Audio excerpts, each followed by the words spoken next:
Bismillahirrahmanirrahim. Assalamualaikum warahmatullahi wabarakatuh. Alhamdulillahirrabbilalamin. Salatu wassalamu ala rasulillah yajamin wa ala alihi washabihi wa min tabi'ahum bi ihsani ila yaumiddin, amma ba'du. Pertama-tama marilah kita panjatkan syukur kehadiran Allah atas keberkahannya lah kita dapat diberikan kesehatan pada hari ini. Baik, yang saya hormati yaitu dosen pembimbing dari mata kuliah Sejarah Peradaban Islam. Di sini perkenalkan, nama saya Muhammad Irfan dari kelompok 7 yang membahas mengenai materi peradaban Islam pada masa Ali bin Abi Thalib. Saya menjelaskan di bagian A, yaitu kehidupan Ali bin Abi Thalib.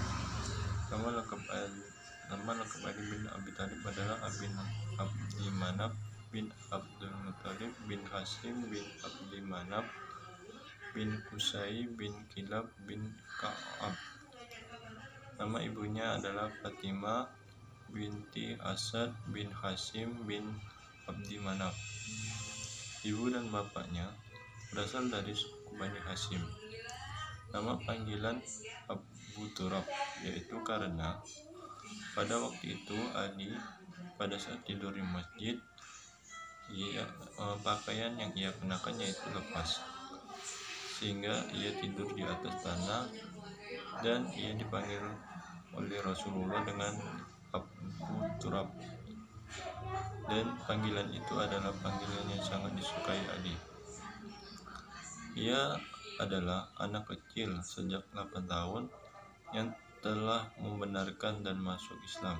Artinya Ali ini sejak 8 tahun telah mengakui dan telah bersyahadat bahwa mengakui Nabi Muhammad adalah utusan Allah dan Islam adalah agama yang benar, dan ia masuk pada usia 8 tahun sehingga ia mempunyai jiwa yang bersih dan tidak dikotori oleh perbuatan jahiliyah.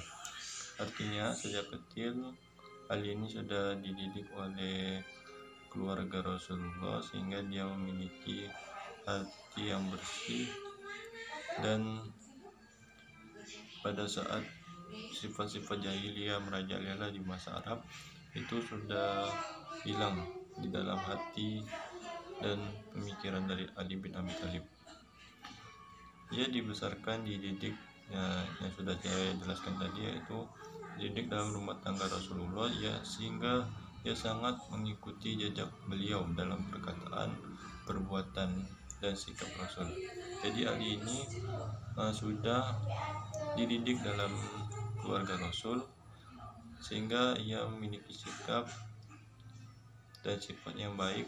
Dia menyontohi oleh segala perbuatan akhlak Rasulullah sehingga dia memiliki hati yang bersih. Dia juga termasuk salah seorang sahabat dan menantu Nabi.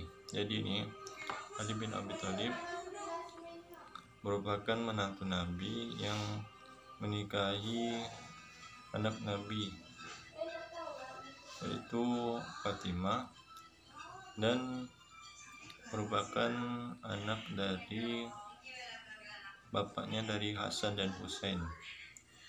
Ia juga salah satu seorang ahli juhud dan juga seorang ahli pidato dan sastra yang sangat fasih, dan hafal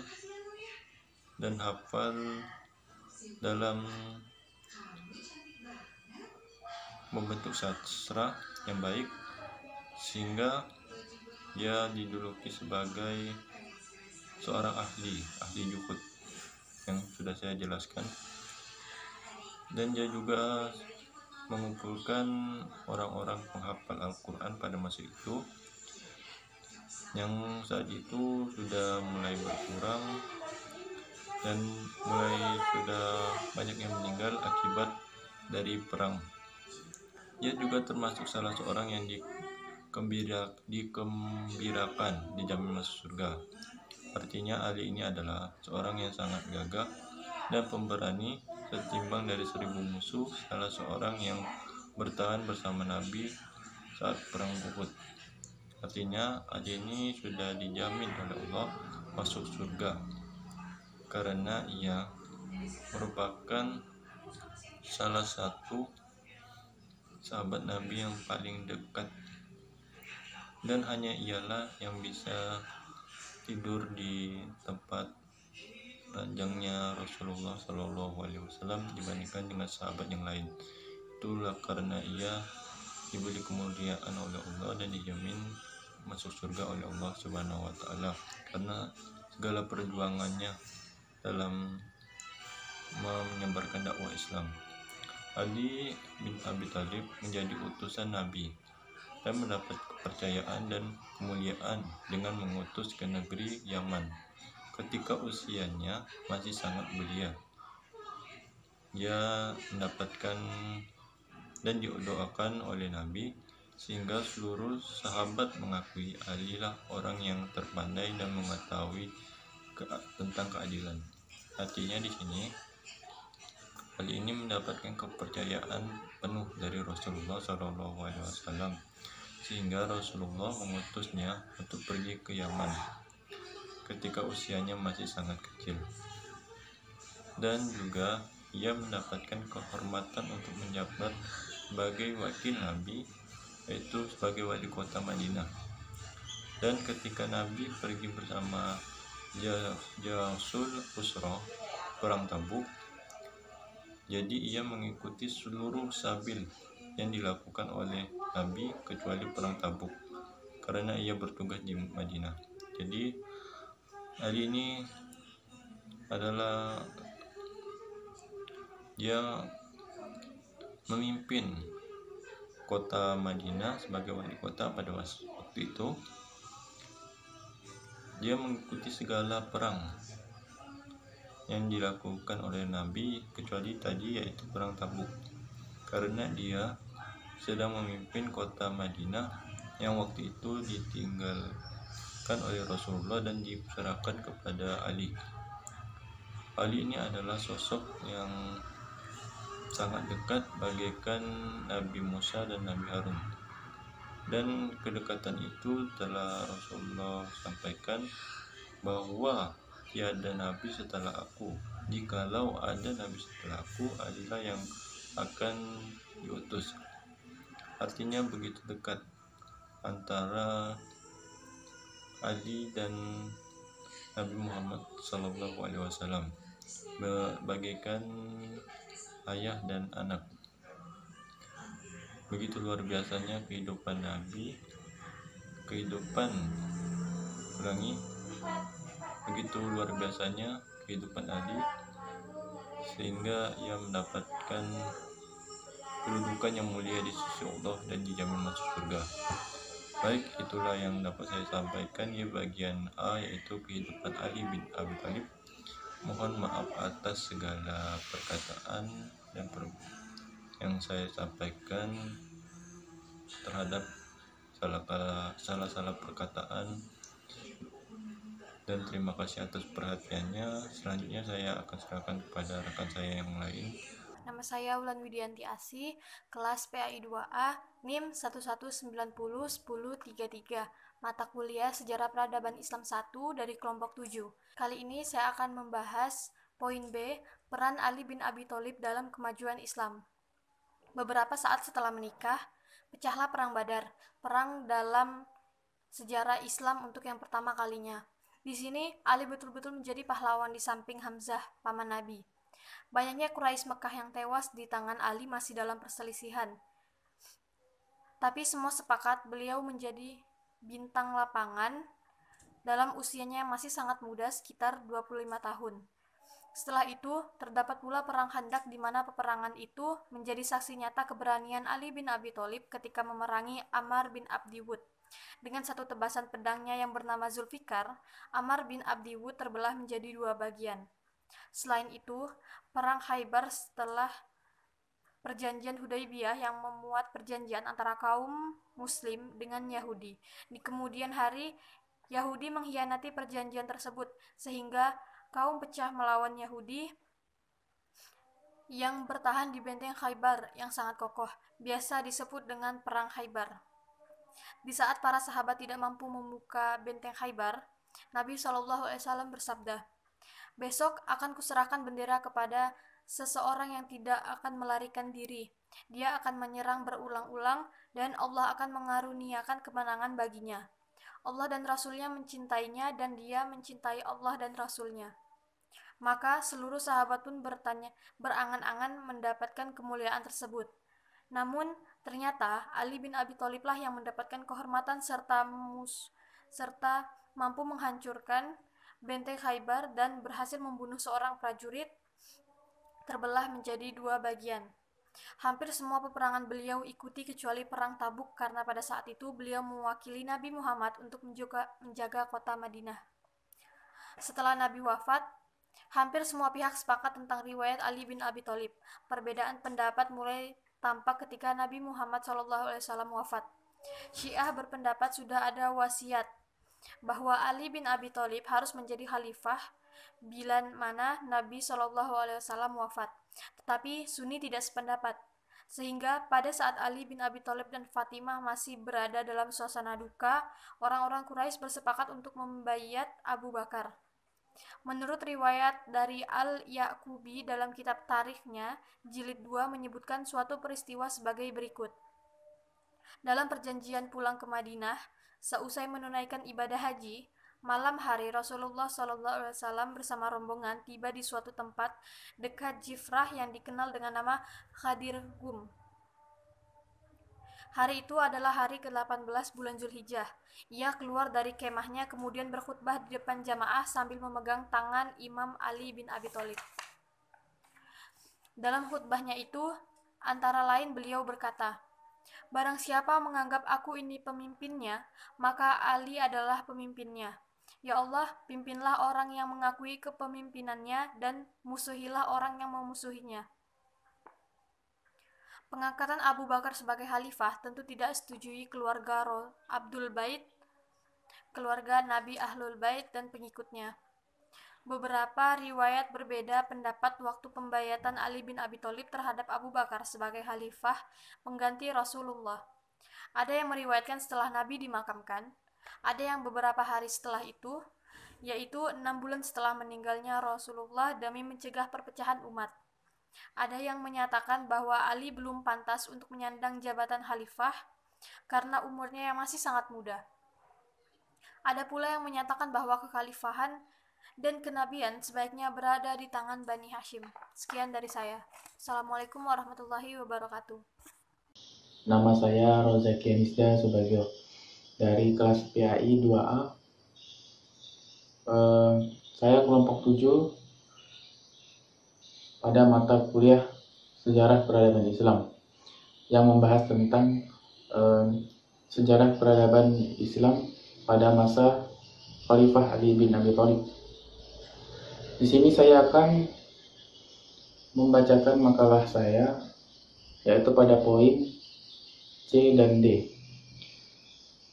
Langsung saja pada poin C, yaitu masa kekhalifahan Ali bin Abi Thalib. Suasana ibu kota Madinah masih terus dikuasai kaum pemberontak yang telah membunuh Khalifah Utsman.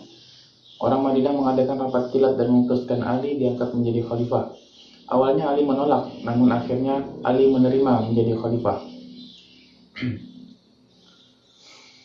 Pada bulan Haji 35 Hijriah atau 656 Masehi.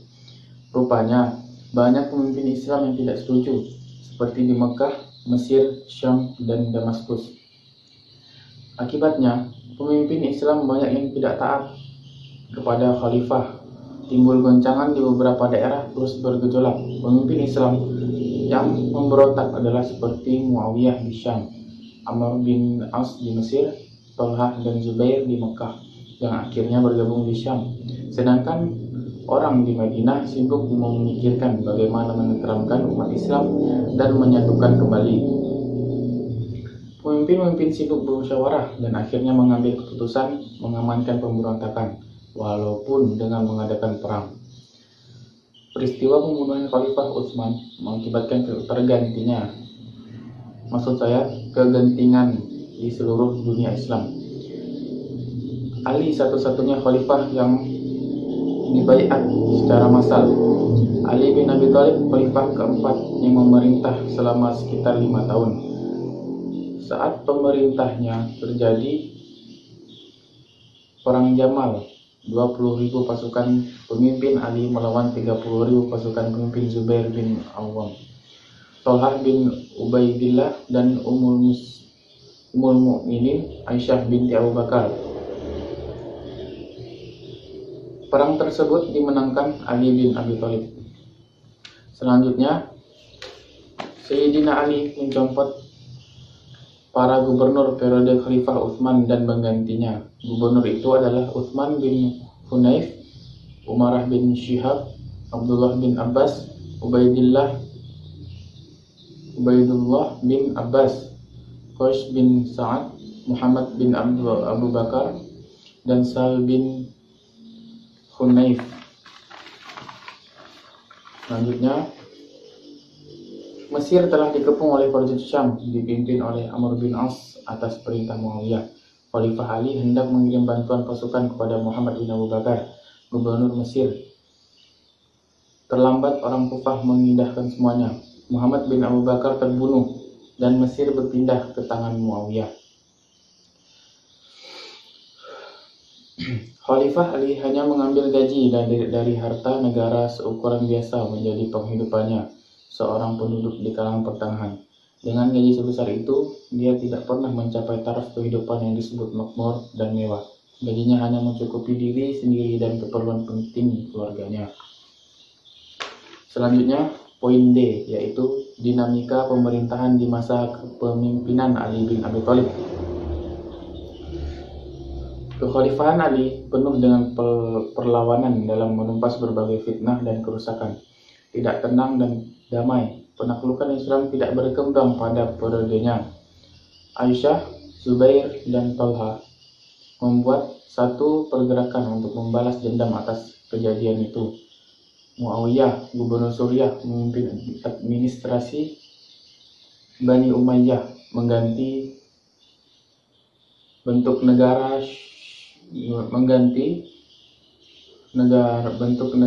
Syura menjadi dinasti kerajaan. Tuntutan Muawiyah terhadap Ali, sang khalifah, tidak membantu kekhalifahan Utsman menghadapi perusak. Ali memberi jabatan penting kepada orang yang telah mengepung Khalifah Utsman. Pada waktu Ali menjadi khalifah, situasi negara sangat kacau. Bibit-bibit fitnah, perpecahan tersebar di mana-mana. Ali berhadapan dengan lawan politik dari tokoh yang paling dihormati dan paling mulia di dunia Islam, misalnya Aisyah, istri Rasulullah SAW, putri Khalifah Abu Bakar; Zubair, menantu Khalifah Abu Bakar, salah satu pembantu Rasulullah SAW; Thalhah, pahlawan perang Uhud dan orang kepercayaan Rasulullah SAW; Muawiyah, anak kandung Ummu Habibah, menjabat gubernur 20 tahun. Kemudian Amr bin As, bijak, pintar, penakluk Mesir. Salah satu pengikut Ali adalah kelompok Abdullah bin Sabah. Menurutnya tidak ada pewaris Rasulullah SAW selain Ali. Mengagungkan Ali layaknya Tuhan. Khalifah Ali satu kali memberi hukuman yang keras, tapi tak sampai ke akar-akarnya. Kelompok ini memprovokasi untuk berperang. Muncul kelompok Khawarij, peristiwa Takhim. Mereka yang menginginkan Al-Quran diamalkan dengan mendengar kalimat dan makna yang terlihat saja. Mereka menganggap penengah adalah kafir dan syirik. Baik, hanya itulah yang dapat saya sampaikan. Jika ada kesalahan kata, mohon dimaafkan. Wabillahi taufiq wal hidayah. Wassalamualaikum warahmatullahi wabarakatuh.